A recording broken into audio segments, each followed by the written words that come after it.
Hey guys, it's Danny. Today we are talking about the cuthbertsonii dendrobiums, or whatever's left of them. Fear not, these are not the only ones that I have. If you remember, I made this little cute setup quite a while back in the hopes that I could keep my Dendrobium cuthbertsonii type orchids cool and humid or properly watered. And well, it didn't work out so well.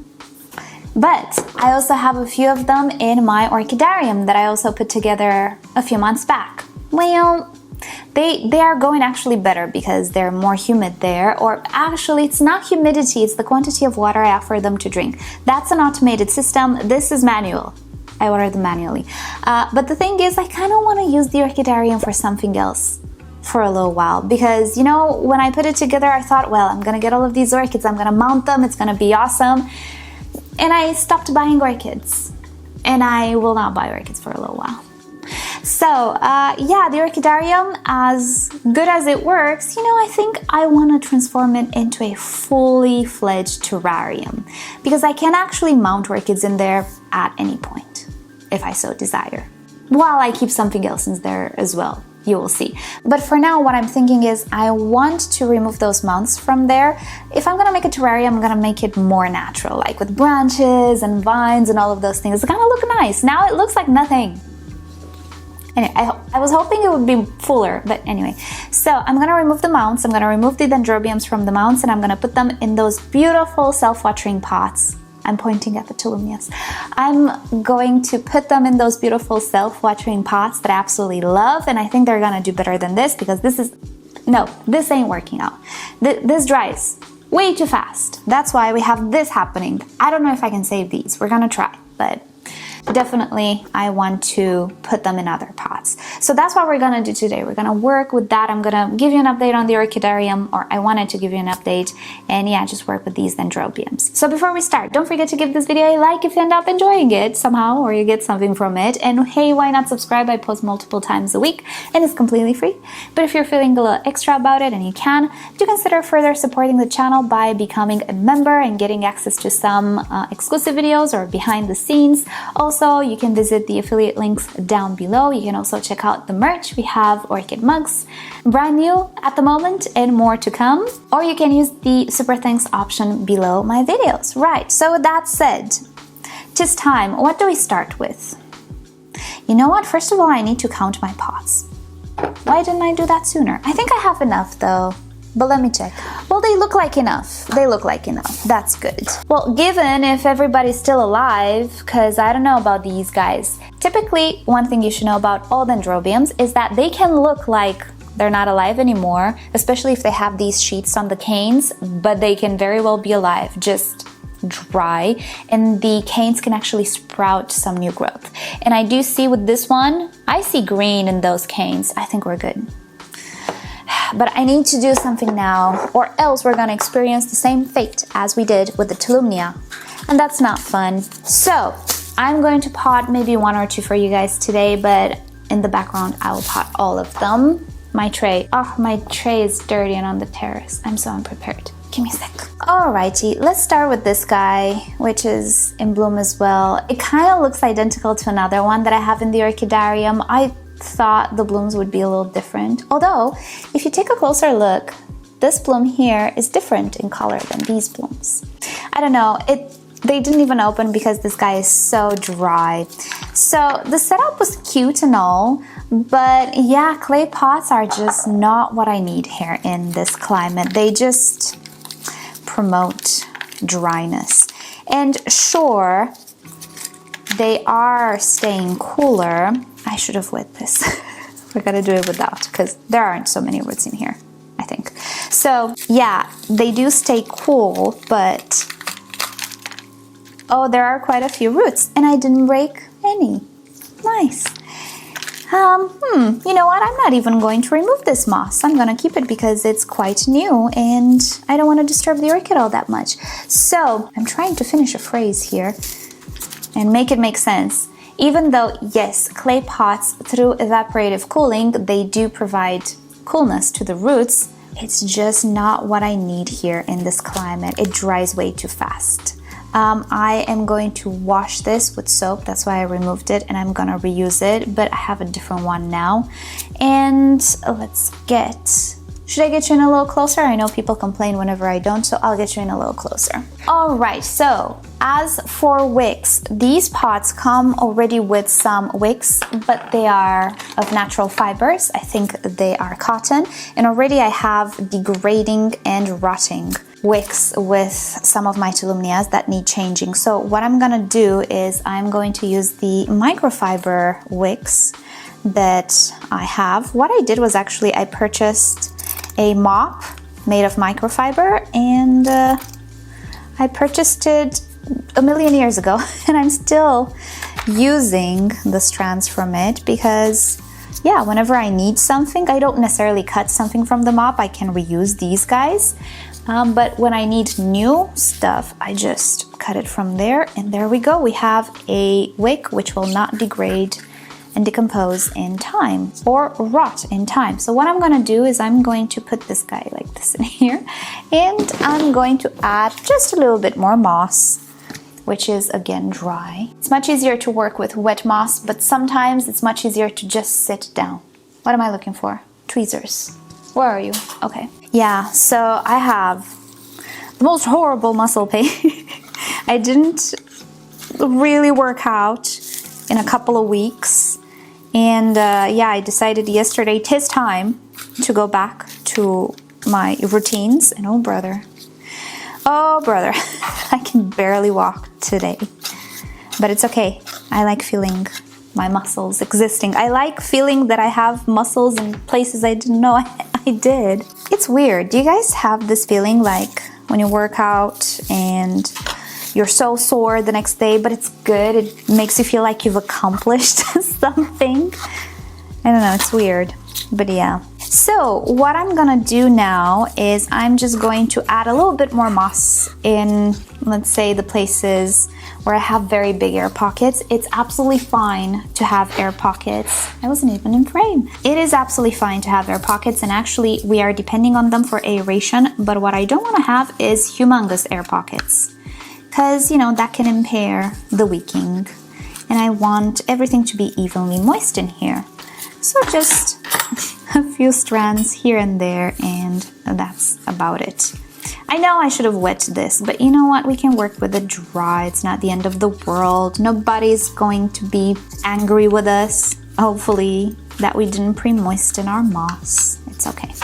And of course, you know what? I'm actually gonna wet it now so I can maneuver it a little bit more, and then I will put some bark chips on top. All right, much better. I can actually push it a little lower, which is fine. When sphagnum moss is dry, it can actually retain too big of air pockets. That's why we usually work with it moistened, or it's easier to work with it if it's moist. When it's dry, you can still work with it. It's not impossible, and there are no laws forbidding us to work with it dry. It's just that we cannot properly arrange it in the pot. It's way too stiff, I guess. And it retains too big air pockets. Right. So now let's add some bark on top to avoid cyanobacteria, and we are done. And judging by how well my Tolumnias are doing in self-watering pots, I think this is a better solution for these guys as well. And I absolutely adore these mini self-watering pots. I got them off Amazon, but Amazon Germany, I didn't find them on Amazon.com. I will look again. If not, just check my Amazon store. I have some other stuff linked there. What I found are these types. These are cute. I found this one locally. Not sure what I'm gonna put in it, but I have it here because I want to put something in it. But these exact ones I did not find yet on Amazon.com, but who knows, maybe they will appear. Right, so this guy's done. I potted him in the previous setup in July 2023. Should I write a date? Yeah, why not? It's more important to write the date when I put slow release fertilizer, but let's just write the date for the funsies. And there we go. Hopefully from now on he will be much more hydrated. Right, let's get one that is mounted, unmounted, see how that goes, and pot it in one of these self-watering pots. There we go. He looks so pretty. All right, here we go. This is one that was actually not doing so well because it was getting dehydrated and it started to put on quite a bit of growth in the Orchidarium. It's the same temperature really, and humidity is not necessarily higher than in the grow space because I don't have a humidifier there, but it gets watered or sprayed twice a day because it's on a mount, and it dries in between. So really conditions are not very different, but this one being on an automated watering schedule gets watered more frequently and more consistently than the other ones. That is the only difference. Other than that, there's nothing else. Temperature is the same, light is pretty much the same, it's artificial light. Humidity is the same, you know, same pretty much everything. And consistency makes a difference. Let's see. We didn't really have time to attach way too well, and the mount was already wet. When you are unmounting orchids, it's better to wet the mounts. I know we have fun and joke about not wetting the sphagnum moss, but in this case you can actually damage the roots, and I didn't damage any root because the mount was wet. Oh, right. Some of these Dendrobiums I've never seen in bloom. I'm not entirely sure of the colors, but typically cuthbertsonii hybrid, these are all hybrids, by the way. I don't know if I mentioned, they're not all cuthbertsonis. But even so, within the species, there's quite a bit of variation, and you can have quite a few colors from pink to magenta to red and orange. Now, you won't have many other colors. Oh, and whitish greenish, I have one. You won't have many other colors, nothing like Kallax can have all sorts of rainbow colors.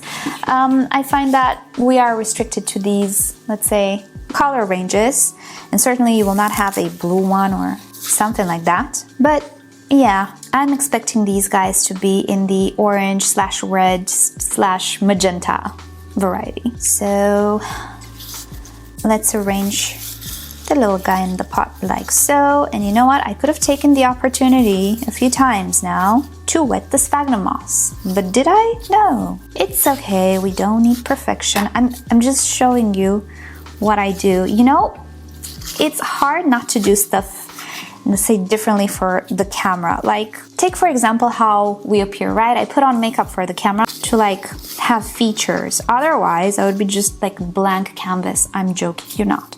So sometimes, you know, we do things a little bit differently for the camera as well. We try to be careful how we pot, be more presentive, you know. But there are days when I just simply do not want to do that because I'm tired. I'm tired of this, like pretending like we do things so, you know, by the book, and we advocate for doing things by the book with orchids, of course, not anything else. But in the background, we don't. And I know, and I can see who does and who doesn't, and sometimes I do it too and I'm done. No, this is what I do, like to get things done fast, this is what I do. Who has time to pre-soak all of that moss? Not me. And also if I pre-soak it, it's gonna stay wet for a while and it's gonna accumulate some cyanobacteria. I do not want to do that. I prefer to keep it dry. So yes, it's not really by the book to work with it dry, but you know what? I don't care. I'm gonna show you exactly how I do stuff. And it will still work out because that's the nature of things. It's not an exact science. We can just slack here and there. Right, again, I'm gonna go run some water through the moss just to make it fluff down a little bit so I can put that top layer of bark, and I'll be right back.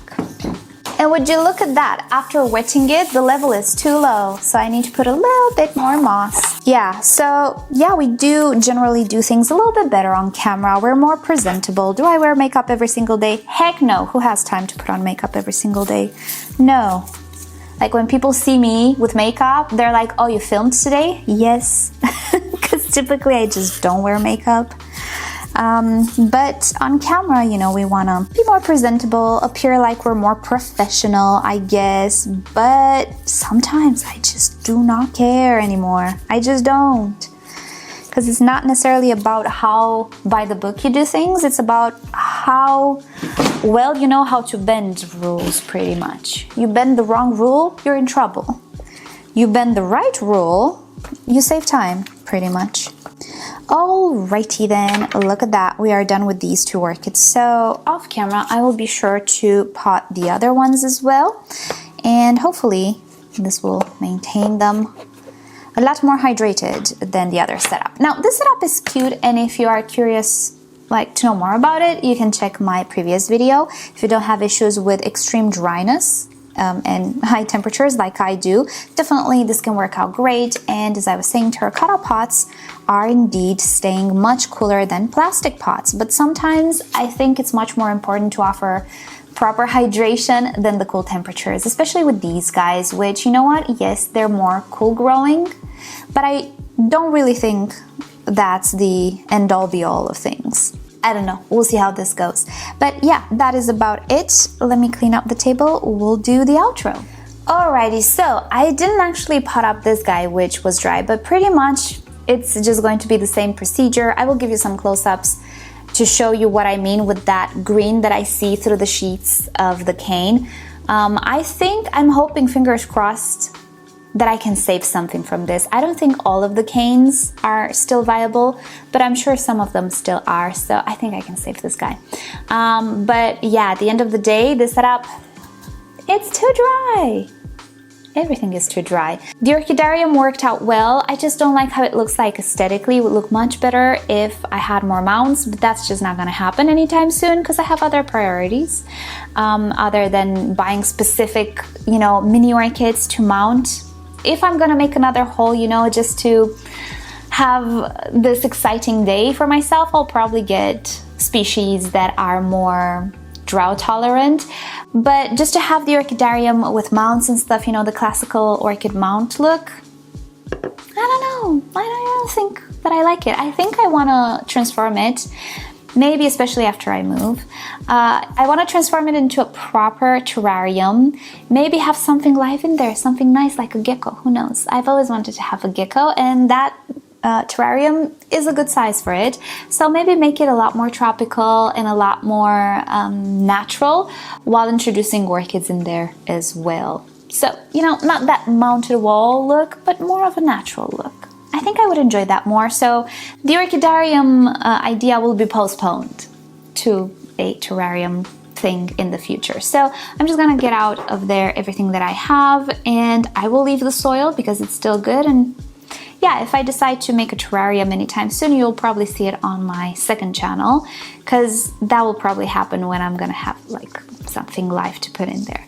Right, so for today, that is about it. Thank you guys so much for hanging out with me today.